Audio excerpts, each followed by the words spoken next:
Aikari ya gicagi kia Mwaweche kaunti ya Mombatha nimakaire ni kunyerwo ni ngunguni iria marauga citirahukwo na thutha wa kuhurwo na ndawa.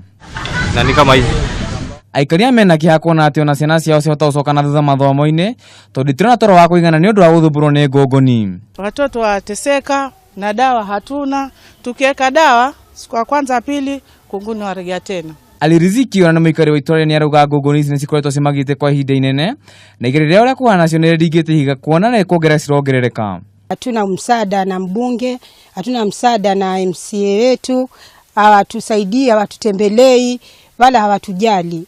Wala na pia ukisema pengine upande huko kwa chief kidogo ndio mara huitisha mkutano kwa sababu ya usalama. Itha hivi ni mwanake wa kuma mwena uyu akiuga ni agerete gwetha uteithio honge-ini citigente cia thirikari ya kaunti ino no hatire uteithio wothe monete. Aikari makiuga mone mathamite kuma na ngunguni ici mjingi paka lina kazi paka tunaamua ndipo tufuate hivi vyombo vya habari watu waangazie, manake watusaidie au watu serikali nzima ijue kama nizo neti zao wasizilete tena, ama vile wanavyoleta neti walete na dawa zake hivyo, manake naona kama inazosababisha ukungu. Haduna Kameme TV jitagwo Maina wa Kuria.